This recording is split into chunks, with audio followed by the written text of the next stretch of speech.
Ce que j'aime sur cette chaîne, c'est que c'est interactif. C'est comme ça que je l'ai conçu, j'essaie dans plusieurs formats d'échanger avec vous, que ce soit vraiment une discussion autour de ce sujet passionnant, mais aussi ce sujet essentiel pour mener une vie riche, à savoir l'investissement. Donc ce que j'ai fait, c'est que je vous ai posé une question sur l'onglet communauté de la chaîne. Je vous ai demandé, au regard de la baisse actuelle des marchés, quelles sont les actions que vous avez identifiées, quelles sont les actions que vous comptez acheter ou renforcer. On va regarder ça ensemble. J'ai pas regardé vos réponses, donc je vais regarder ça avec vous. Et je vais vous dire ce que j'en pense, si j'en pense quelque chose, parce que des fois, je n'en pense absolument rien. Alors, c'est parti. Raphaël qui me dit bonjour Victor, Nexity pour son dividende de 2,50€ en 2022, mais pour 2023, je pense qu'il sera plus bas, mais je me place sur cette action à long terme et je profite des baisses pour me renforcer petit à petit. Alors, Nexity, je t'avoue que j'ai jamais regardé. Après, j'aurais quand même une réflexion un peu plus sérieuse sur les actions françaises, parce que je crois qu'il y en a pas mal d'entre vous qui sont tombés dans le piège du PEA, donc il faudra qu'on en parle un petit peu. Alors, Nexity, alors au niveau des finances, qu'est-ce que ça dit? Donc c'est des finances un petit peu sur une courbe descendante, d'accord. Ça, c'est pas catastrophique, mais ça fait pas rêver. Est-ce que le dividende est bien couvert? Ça va à peu près. Il y a un rendement. Le rendement est de combien?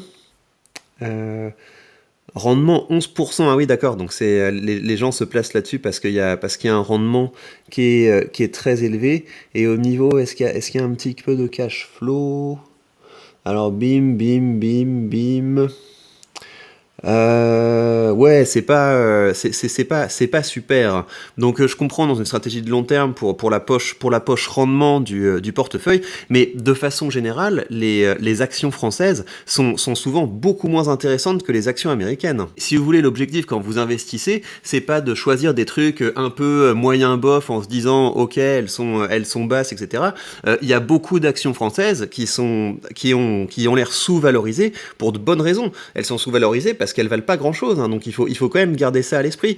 Et il y a beaucoup de gens qui se disent ouais, je vais bénéficier du petit avantage fiscal du PEA, et ils se retrouvent bloqués sur des comptes avec des frais d'un autre temps, à restreindre leur champ de vision au marché français, alors que si vous mettez votre argent dans une boîte qui va avoir un cours qui va stagner, voire régresser, qui va avoir un dividende où au début vous vous dites ouais, il y a un bon rendement, et en fait ça baisse au fur et à mesure parce que l'entreprise se casse la figure, voilà, les actions c'est des parties d'entreprise. Et donc si vous pariez sur de mauvais chevaux, et en France il y a quand même beaucoup de mauvais chevaux, les bonnes entreprises françaises vous les connaissez, vous avez Schneider Electric, vous avez Air Liquide, vous avez quelques boîtes de luxe, vous avez Total quand vous aimez le rendement, mais voilà, c'est pas peut-être Sanofi, mais les boîtes françaises c'est pas des boîtes qui font rêver. Donc quand vous allez sur des boîtes comme ça de milieu de tableau en France, dites-vous qu'à l'échelle de toutes vos opportunités d'investissement, c'est souvent quelque chose qui est assez médiocre. Mathias Lodo qui nous dit « Personnellement, j'aimerais prendre ma première position sur LVMH et renforcer Microsoft. » Ouais, donc toi, tu vas devenir riche. Toi, t'as un petit peu compris le principe. Effectivement, en France, LVMH et Microsoft, c'est vraiment une boîte, je pense que je vais me renforcer également là-dessus. Alors, perso, c'est surtout l'ETF SP500 que je renforce, sinon en action. BlackRock qui redescend à un prix intéressant.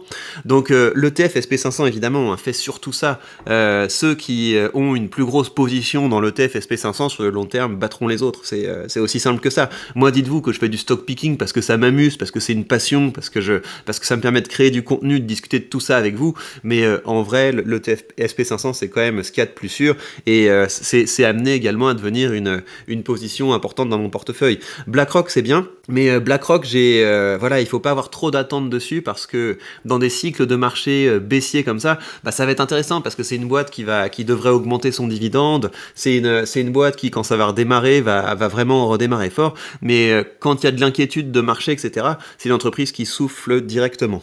Alors Matt qui nous dit Air Liquide et Schneider sont les deux PRU que je vais baisser dans les jours à venir. Vinci dans la ligne de mire, à chaque fois qu'elle repasse sous les 90, je tire comme un bon chasseur. Ça me paraît très très bien, c'est vraiment de très bonnes boîtes. Vinci, j'hésite aussi, je vous savez que je vous l'ai proposé en duel contre Total, mais pour le moment, elle est en train de se faire un petit peu martyriser par Total, mais c'est une boîte qui m'intéresse. Mais après, à chaque fois, hein, vraiment, quand on investit dans des boîtes françaises, faut toujours se demander est-ce qu'il n'y a pas mieux aux États-Unis, et souvent, la réponse est oui. Alors, Camille qui nous dit LVMH qui n'échappe pas à la baisse, mais qui devrait mieux résister en cas de crise, absolument, c'est une excellente boîte. De Richebourg, j'ai vu souvent passer ça, mais je sais pas ce que c'est, je vais regarder. Et Knorr, Brems sont toutes deux sous-évaluées selon moi. Knorr, c'est les petits cubes là pour le bouillon, non, ça peut pas être ça. Sont toutes deux sous-évaluées, ayant fait de bons investissements sur des marchés porteurs et actuellement disponibles à bon prix. Je ne vais pas tarder à les acheter. Alors on va regarder ça. Tu me dis De Richebourg. Alors De Richebourg est spécialisé dans les prestations de services aux entreprises et aux collectivités. Le CA par activité serait environnementaux, collecte, recyclage de ferreux et non ferreux. Dis donc, elle a une super bonne note. Attends, je vais regarder ce truc. C'est une petite boîte. Ouais, ça fait pas franchement rêver. Il y a un rendement qui est intéressant. C'est assez tendu. BNA, dividende, action. Alors, on est sur des quoi 30, 16. Ouais, le dividende est quand même soutenable. Est-ce ils ont eu tendance à l'augmenter? Mais c'est pas quelque chose qui est très stable. Ouais, alors c'est pas idiot, hein, parce que j'avoue que c'est une poche que j'ai pas tellement dans mon portefeuille. Mais si le délire c'est recyclage, service aux collectivités, etc. Pourquoi pas prendre Waste Management? Après, voilà, ça a l'air pas idiot comme investissement. Et si c'est des choses autour du recyclage, de l'écologie, etc. Pourquoi pas sur le long terme? Ça peut être effectivement intéressant. Et l'autre truc que tu me disais, c'est quoi? C'est Knorr. C'est fabrique des systèmes de freinage. Et moi, je pensais au bouillon cube. Ok, alors qu'est-ce que c'est que ce truc? Alors, ouais, ça fait pas rêver. Rendement correct. Quoi d'autre? Ah, ça, c'est pas mal. C'est pas mal le bénéfice net par action en comparaison du dividende, mais le bénéfice net par action, il a quand même tendance à stagner, quoi. Et au niveau du free cash flow, bim, bim, bim. Ouais, non, c'est pas ouf, hein. C'est pas ouf. Donc vraiment, je comprends que vous soyez peut-être attaché à certaines entreprises en vous disant ouais, mais je les ai vues à tel prix et aujourd'hui elles sont moins, etc. Mais dites-vous vraiment qu'il y a certaines entreprises dont le prix baisse parce que leurs perspectives de croissance sont pas ouf. Il faut vraiment vous dire que vous êtes en compétition avec toutes les meilleures entreprises, avec tous les meilleurs investissements du monde, et vous restreindre à investir en France parce que vous vous dites que peut-être que l'État vous piquera un peu moins de fric si vous mettez dans un PEA, etc. Mais entre une entreprise qui va faire x5, x10 et une entreprise qui va faire x0,8, à votre avis, qu'est-ce qui va vous rapporter plus d'argent sur le long terme? Faut réfléchir comme ça aussi. Quoi d'autre? Raphaël qui nous dit j'attends également Air Liquide sous les 120 voire sous les 110. Effectivement, ce serait une bonne idée. Arthur qui nous dit j'hésite personnellement à rentrer dans Verizon pour les boîtes à rendement, beau dividende, beau rendement et belle courbe de dividende. C'est la moins pire Verizon si tu veux, mais quand tu vois l'histoire d'AT&T, donc AT&T c'était censé être la boîte dans laquelle on investissait en premier quand on avait une stratégie de dividende, ça a fini par se casser la figure et le secteur des télécoms va pas bien. C'est un secteur dans lequel il y a beaucoup de concurrence, il y a peu de marge et vu que tout le monde a internet aujourd'hui, c'est pas un marché dans lequel on peut grandir énormément. Donc voilà, je sais pas si si ce sont d'excellents paris, mais pour la partie rendement, il y a sans doute de très beaux jours à venir encore pour une boîte comme Verizon. Alors Ryan qui nous dit Microsoft Alphabet, évidemment. J'allais dire Xiaomi, mais en raison des incidents diplomatiques potentiels, non. SpaceX, ben ouais, moi j'aimerais beaucoup investir dans SpaceX, mais c'est une boîte privée. C'est pas une boîte publique. Elon Musk, en fait, Elon Musk veut pas qu'elle soit publique pour pouvoir être libre, pour pouvoir être le seul capitaine du bateau. Et il y a tellement de décisions difficiles à prendre quand on fait des lancements de fusées en mode conquête de l'espace, etc., que je pense qu'il a raison d'être le seul capitaine à bord et de pas commencer à s'encombrer d'actionnaires qui vont lui dire ce qu'il doit faire.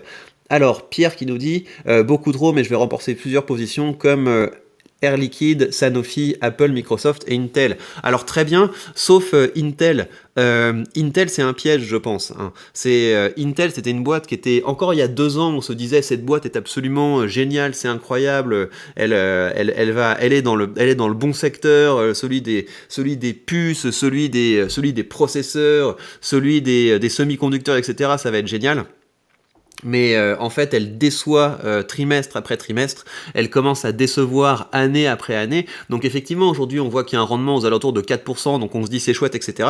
Mais Intel est en phase de devenir l'IBM de notre décennie, quoi. Une entreprise dont le rendement augmente simplement au regard du fait que le cours de l'entreprise baisse, c'est une entreprise qui va avoir de plus en plus de mal à faire des bénéfices, et il faut toujours vous rappeler que c'est pas parce que vous avez raison sur le secteur qui est porteur, voilà, on peut dire, je sais pas moi, on peut dire le secteur des semi-conducteurs c'est porteur, de la même manière que dans les années 2000 on pouvait dire le secteur d'internet c'est porteur, mais voilà, quelle boîte. Si vous aviez choisi Yahoo, bah voilà, choisir Yahoo dans la tendance internet aujourd'hui, bah voilà, non, c'était pas Yahoo qu'il fallait choisir, c'était Google.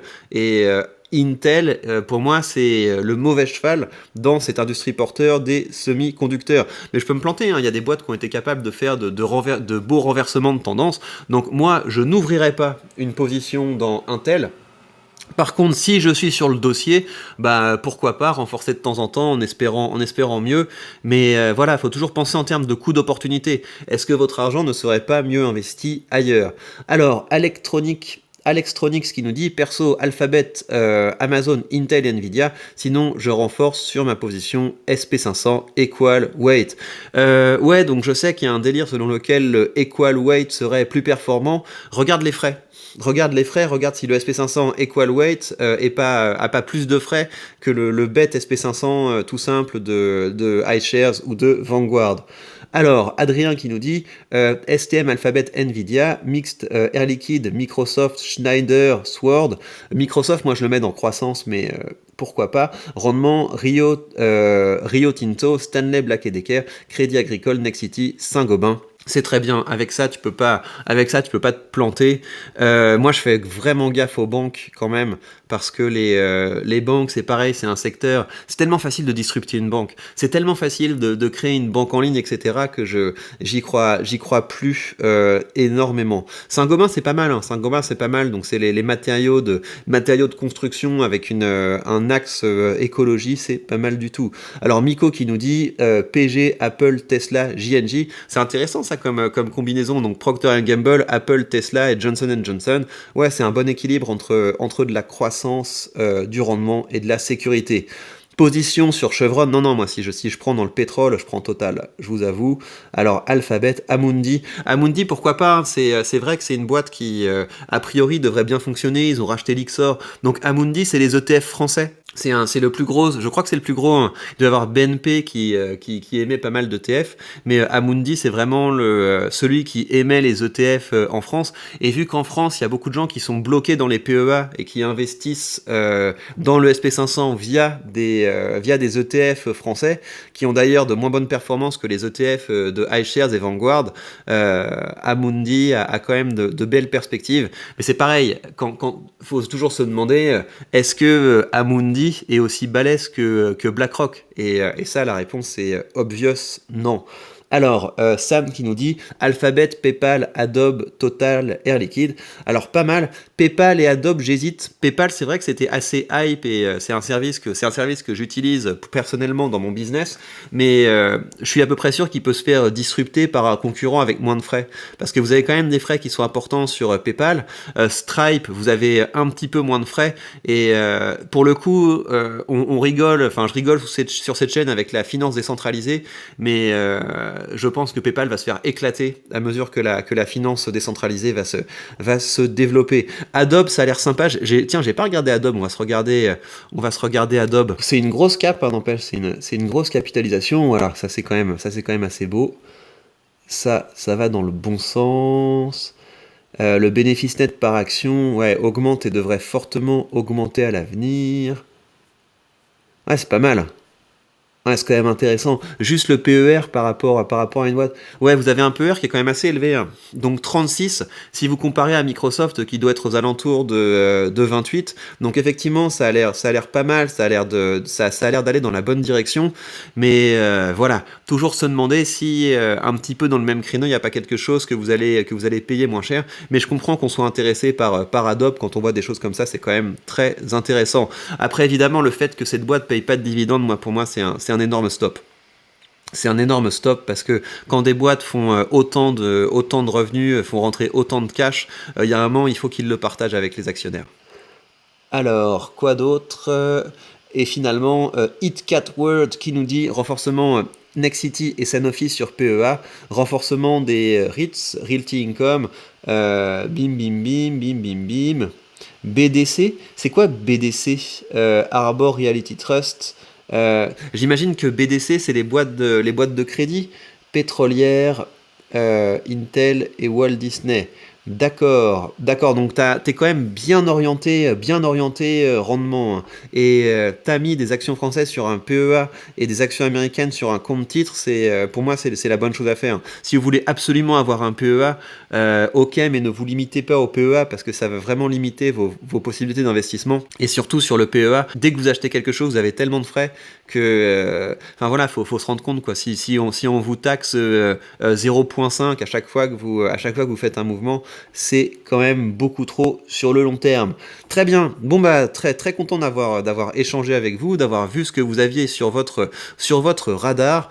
Moi cette semaine j'ai pas fait de folie parce que voilà, je vous avoue que je vais attendre que ça baisse encore un petit peu pour me mettre sur les boîtes de croissance. Alors après peut-être que ça va pas baisser, hein, mais comme vous savez que je considère que c'est une erreur de ne pas investir, que toutes les fois qu'on se retient d'investir, si on peut le faire, on risque de s'appauvrir sur le long terme, j'ai fait un truc tout simple, c'est que j'ai renforcé ma position dans un de mes ETF qui est investi dans les actions à l'échelle mondiale qui versent le plus haut dividende, et je me suis rendu compte que sur cet ETF, j'avais un rendement aux alentours de 5%, donc c'est quand même pas mal du tout. Le dividende va tomber en septembre, donc j'en profite. Je vous rappelle évidemment que si vous voulez commencer à investir, vous avez sous cette vidéo le lien vers le courtier que j'utilise, et en suivant ce lien, vous bénéficiez d'une action gratuite dès que vous créditez votre compte. Prenez bien soin de vous, et on se retrouve très vite pour de prochaines news.